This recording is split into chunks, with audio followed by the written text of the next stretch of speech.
Nous accueillons ce soir Manon Lemoine. Bonsoir. Bonsoir. On vient de vous voir dans ce sujet. Vous êtes une des victimes de ce chirurgien, porte-parole du collectif des victimes qui a été monté et qui a participé évidemment au procès en tant que partie civile. Marie Grimaud, bonsoir. Vous êtes avocate et vous avez défendu plusieurs victimes de Joël Le Squarnec, une quarantaine je crois de victimes. Et Frédéric Valtou, bonsoir. Vous êtes président de la commission des affaires sociales. Et c'est donc à votre initiative et à celle de la commission des lois également que ont eu lieu ces auditions aujourd'hui. Je commence par vous, Manon Lemoine. Dans quel état d'esprit sortez-vous de cette audition à l'Assemblée? Elle s'est achevée il y a 15 minutes à peine. Oui, 15 minutes à peine en vrai. On a été vraiment entendus. Je trouve qu'on a eu un temps de parole conséquent pour pouvoir essayer d'exposer au maximum l'ampleur de cette affaire. Elle est tellement dantesque, tentaculaire que c'est assez compliqué de pouvoir couvrir l'ensemble des sujets. Pour autant, on a pu aborder l'ensemble des points qui nous semblaient, nous, importants. Et on a aussi constaté qu'il restait des méconnaissances conséquentes sur ce dossier, puisqu'il y a eu des questions qui étaient quand même parfois à côté non volontaires, mais parce que ce dossier n'est pas assez maîtrisé dans la sphère sociétale, mais aussi politique. Sur les dysfonctionnements notamment, vous avez l'impression que la représentation nationale est peut-être pas consciente de tout ce qui s'est passé dans cette affaire? Non, c'est certain qu'il n'y a pas une conscience de l'ensemble des enjeux de cette affaire. Que ce soit sur l'accompagnement des victimes, que ce soit sur les enjeux qui se sont passés, des dysfonctionnements au sein de la santé et des dénonciations ou non, et sur tout le plan judiciaire. On a eu aussi pas mal de questions sur le plan judiciaire qui ont été adressées à Maître Grimaud, et on a pu constater qu'il y avait une incompréhension du fait que nous n'avons pas été traités comme des victimes qui avaient besoin d'un procès à la hauteur de l'affaire et à la hauteur de l'accompagnement qui nous était nécessaire pendant cette affaire. Frédéric Valtou, quel est l'objectif de ces auditions pour vous et sur quoi est-ce que ça pourrait déboucher? L'objectif de cette audition, c'était d'abord d'entendre ce collectif, ces victimes, sur une affaire dont, même si effectivement les uns et les autres peut-être avaient un regard plus ou moins éloigné et une connaissance plus ou moins fine, mais c'est le reflet aussi de ce qu'est la société, mais néanmoins un procès qui a mis en valeur tellement de dysfonctionnements à tous les étages, à la fois dans le temps, à tous les moments, mais aussi à tous les étages de la procédure. On ne pouvait pas rester les bras ballants et sourds à ce que disaient à la fois les victimes, que grâce à Sandrine Rousseau, j'avais eu la chance de rencontrer quelques semaines avant, pour entendre aussi et mesurer l'étendue des sujets qu'on allait évoquer. Et c'est pour ça que j'avais proposé à la commission des lois de s'associer à cette audition de manière à ce qu'on puisse avoir un spectre d'expertise le plus large possible. Donc ne pas rester muet face effectivement à ce que disent les victimes, mais aussi ce que finalement a révélé la procédure et la Cour, qui ont mis des dysfonctionnements nombreux qui appellent effectivement une réponse politique. Alors ces dysfonctionnements, Marie Grimaud, est-ce qu'on peut en parler concrètement? Quels sont-ils? De quelle nature? Qui ont-ils concerné? Quelles institutions ont failli? Alors voilà une grande question pour quelques minutes de réponse quand elle pourrait faire l'objet d'une audition. Peut-être commencer par ce qui s'est passé en 2005, cette condamnation de Joël Le Squarnec pour consultation d'un site pédopornographique. Et pour détention d'images à caractère pédopornographique. Condamné en 2005, titularisé un an plus tard dans un hôpital du Morbihan. Qu'est-ce qui a dysfonctionné à ce moment-là?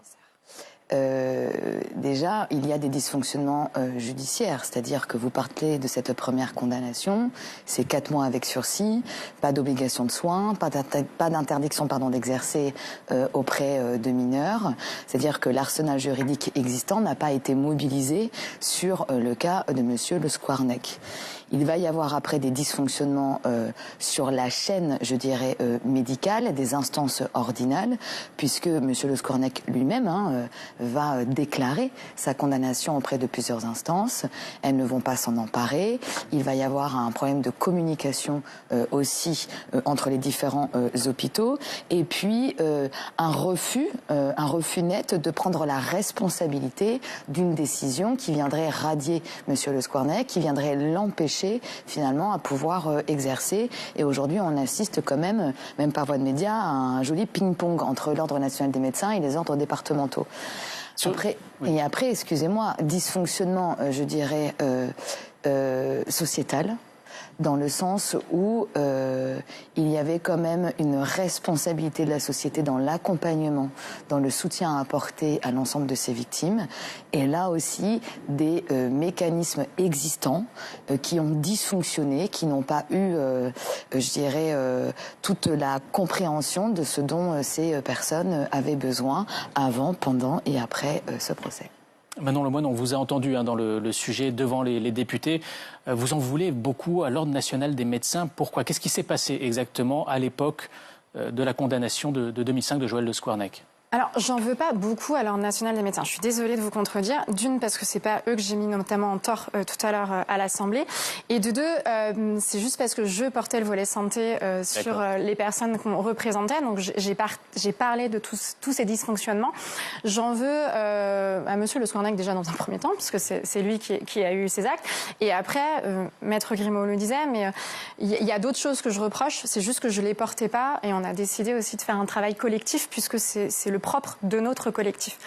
Après, pourquoi je reproche aux ordres côté département, c'est que ils avaient à chaque fois la possibilité d'agir. Ils avaient à chaque fois la possibilité de statuer de leur côté, puisqu'ils n'ont pas de dépendance avec toute la partie judiciaire, pénale ou correctionnelle. Ils peuvent prendre leurs propres décisions, aller saisir les chambres disciplinaires régionales. Et aucun ne l'a fait, notamment par lâcheté, parce qu'il y a toujours une crainte de se dire est-ce que ça ira au bout. Et c'est ça que je reproche. Et il y a un élément quand même très important pour montrer la lâcheté jusqu'au bout de je me renvoie la balle et c'est pas vraiment mon sujet. C'est que si Joël Le Squarnec aujourd'hui ne peut plus exercer en tant que médecin, ce n'est pas du fait de l'ordre des médecins, quel que soit le département national. C'est simplement du fait de la justice, parce qu'il a un casier du judiciaire et des mesures de sûreté. Mais en 2017, quand il est arrêté, quand il y a une perquisition sur son lieu de travail, que tout est découvert, l'horreur de ce qu'il est, l'ordre de médecins ne saisit jamais la chambre disciplinaire pour le radier. Il aurait pu reprendre une activité.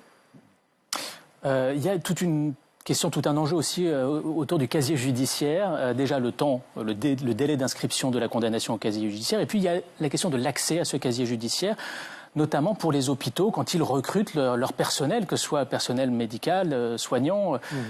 Comment traiter cela? Est-ce que aujourd'hui un hôpital qui veut recruter un médecin, il a accès à ces informations-là ou pas? Il a accès aux informations s'il y a condamnation et si les procédures judiciaires ont été jusqu'au bout. Mais très clairement, cette affaire montre qu'il y a une surdité entre les institutions qui a été phénoménale. Il y a sans doute effectivement de la complaisance qui s'est nichée par là. Il y a sans doute tout un tas d'insuffisances, des alertes, d'écoute des alertes qui ont pu être données à différents moments. Mais il y a sur le plan institutionnel, et c'est aussi ça, parce qu'en fait le but de cette audition, ça n'est pas de refaire le procès qui a déjà été fait.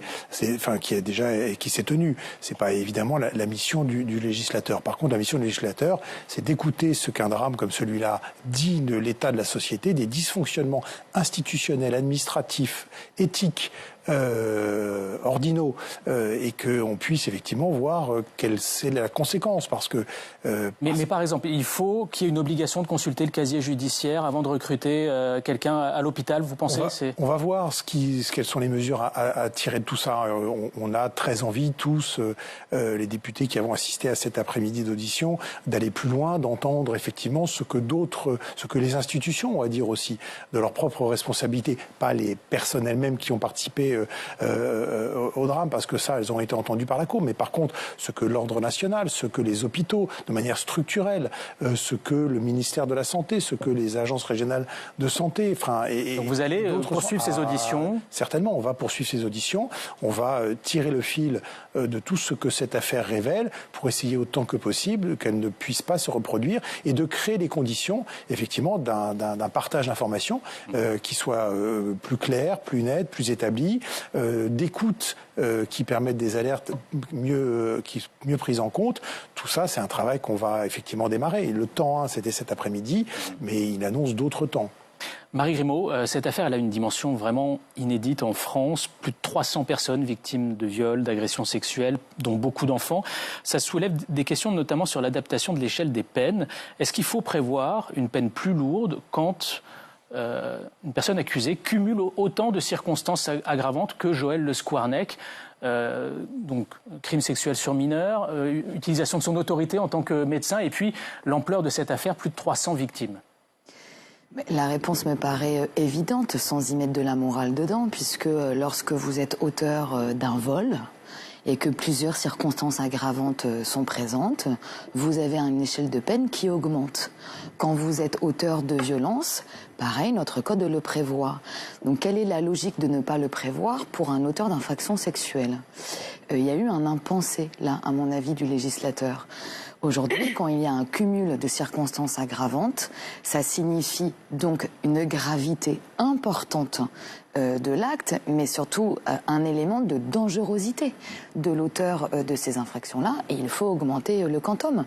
On ne doit pas rester sur le plafond de 20, on peut envisager un plafond de 30, d'autant que ça permettra derrière des mécanismes de mesure de sûreté bien plus importants qui sont ouverts dès lors qu'on est au-dessus de 30.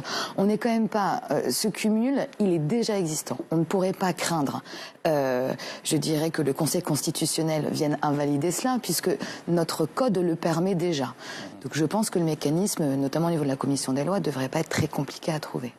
Il y a une autre question, je me tourne peut-être vers vous, c'est la question de la prescription des crimes commis sur mineurs, des crimes sexuels sur mineurs. On a entendu une des victimes s'exprimer devant les députés, expliquer que pour elle, justice n'a pas été rendue. Je crois qu'il y a 19 victimes pour lesquelles les faits ont été jugés prescrits. Qu'est-ce que vous attendez, vous, de la représentation nationale aujourd'hui sur ce sujet-là?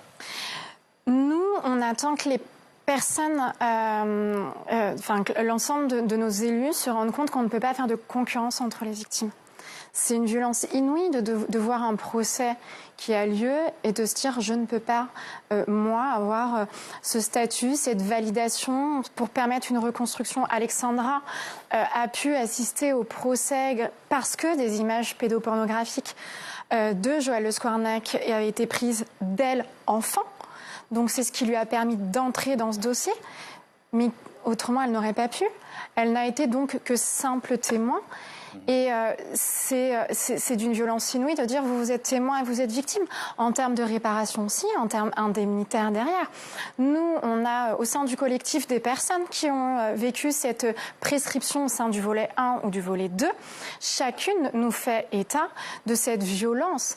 Et certaines d'ailleurs ont été contactées par les gendarmes pour leur dire bonjour, on vous a trouvé dans les carnets, vous êtes victime de Le Squarnec. Pour ensuite leur dire vous êtes écarté du dossier parce que prescrite.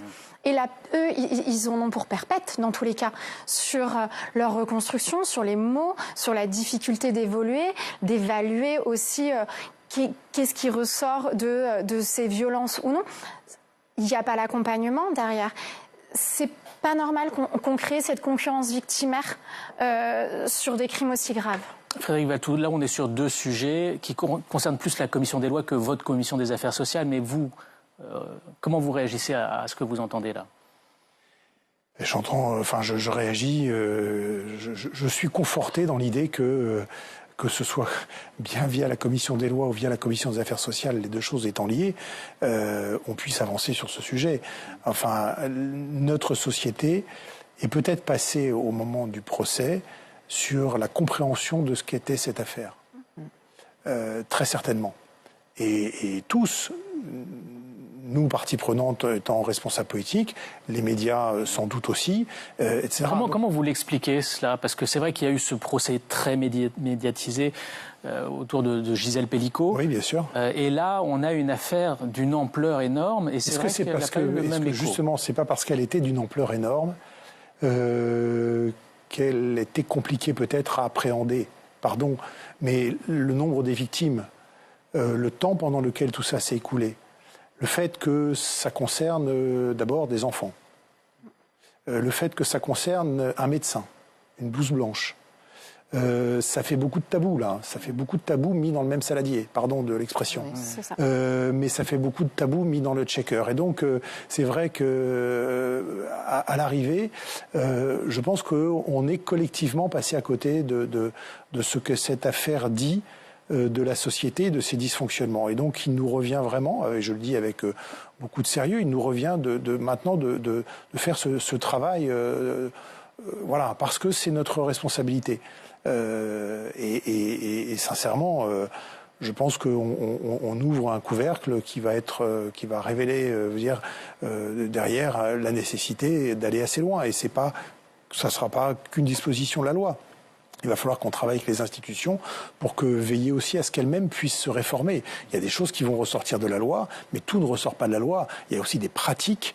Il y a aussi des pratiques dans l'administration, dans les institutions, qu'il va falloir faire évoluer. Et ça, c'est plus une affaire de mentalité, de pression que peut mettre le législateur ou la représentation nationale, plus que de réécriture de la loi. Ça, on va le voir.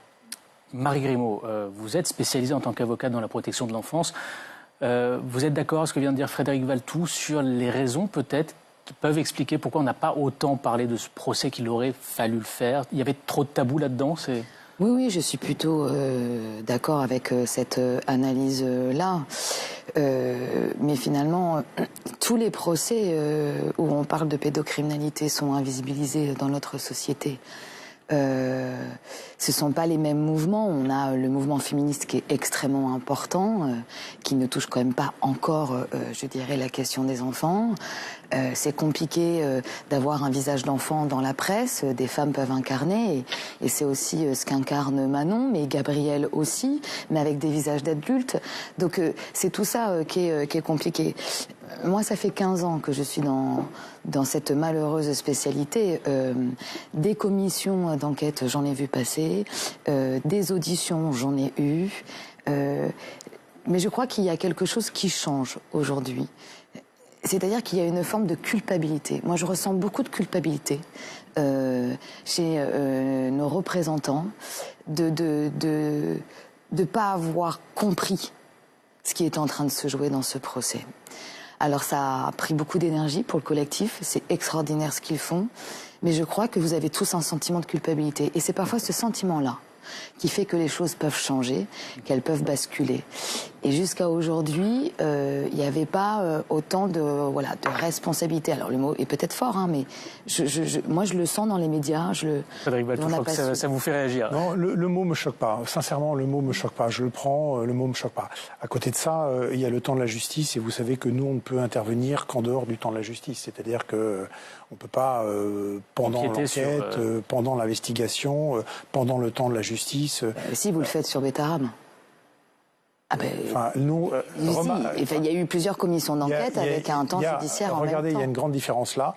On a choisi justement, et on a choisi de pas aller vers une commission d'enquête. Bien sûr. On a choisi, avec le président de la commission des lois, de proposer à nos commissaires, enfin aux commissaires de ces deux commissions, depuis LFI jusqu'au RN, pour prendre les deux extrêmes de notre Assemblée, de se réunir dans des auditions qu'on veut pousser ensemble. Donc c'est pas une commission d'enquête, c'est pas une mission d'information, c'est pas un groupe de travail, c'est pas je sais pas quoi. On est dans quelque chose de, je pense, peut-être, mais parce que je suis parlementaire que depuis 3 ans, j'ai encore le droit d'être naïf, mais peut-être de plus puissant. En tout cas dans les résultats qu'on espère pouvoir obtenir. Voilà, est-ce qu'on empêchera tous les futurs drames? Je ne sais pas, et certainement pas. Mais en tous les cas, on ne pourra pas dire, on va essayer en tout cas de répondre à cette interpellation, on ne pourra pas dire qu'on n'aura pas essayé de faire. C'est ce que je souhaite qu'on puisse faire. C'est un dossier, excusez-moi, je m'en arrêterai là, parce que parler de cette affaire-là, c'est parler de milliers d'affaires en réalité. C'est en ça que ce dossier, il est extrêmement important, sans faire de la concurrence. Parce que parler du dossier Le Squarnec, c'est parler de ces milliers d'enfants sur le territoire, c'est parler de ces milliers de professionnels qui sont en cours d'enquête. Ce dossier concentre tout. Et que parfois, il faut être aussi rentable dans les travaux que nous pouvons faire. Et ce dossier permet cela. Donc, c'était important de le souligner. Votre regard à vous, sur tout ce qui est cet échange auquel vous venez d'assister, vous, en tant que victime, ça vous fait quoi? Alors, le temps législatif et le temps judiciaire qu'on sépare, je peux l'entendre. La seule difficulté, c'est que quand on n'a aucune... il n'y a pas eu de film de ce procès, il n'y a pas eu de retranscription globale de ce procès, ce qui fait qu'on en fait quoi? Ça veut dire qu'aujourd'hui, ce sont nos victimes, comme nous, de se mobiliser pour aller interpeller et crier et faire entendre notre voix. Quelques députés se sont déplacés au sein du tribunal, mais très peu. Donc, et tardivement aussi, puisque c'était pour la plupart après notre cri d'alerte qu'on passait à côté de ce procès. Donc, je peux l'entendre, mais la seule chose, c'est que comment se saisir d'un dossier si on ne le prend pas aussi au moment où il est en train de se jouer et qu'on attend de le traiter une fois que le temps judiciaire est passé? Ça veut dire qu'on compte encore une fois sur les victimes pour le faire. Et malheureusement, déjà d'une, c'est pas notre métier. Enfin, moi, je suis pas experte en ordre médical ou autre. Et on se retrouve dans des situations qui sont parfois délicates sur notre temps personnel, notre énergie personnelle et sur nos propres fonds. Et on n'est pas, on est un peu là en cause perdue en fait. D'un mot, Marie Grimaud, on ne sait sans doute pas encore tout de Joël Le Squarnec, du nombre de victimes qu'il a faites. Est-ce que vous savez si certaines personnes se sont manifestées depuis le procès en disant j'ai été victime de Joël Le Squarnec? Pas depuis, avant et pendant. Des personnes se sont manifestées. C'est-à-dire qu'il pourrait y avoir un autre procès? J'accompagne également une victime qui a été oubliée dans les journaux. Oui, il pourrait y avoir un autre procès, avec quand même une précision qui est importante pour ceux qui nous écoutent. Le quantum de la peine a été atteint, c'est-à-dire 20 ans. Si un nouveau procès devait se passer, de toute façon, on ne pourrait pas aller au-delà. On n'a pas de principe de cumul des peines, ce qui pourrait nous amener dans une forme de situation un peu incongrue. Merci. En fonction de la fin. Quelqu'un qui se présente à un procès libre et qui en sortirait libre. C'est important de le savoir. Merci beaucoup à tous les trois et on suivra donc les prochaines auditions que vous mènerez, Commission des affaires sociales et Commission des lois réunies.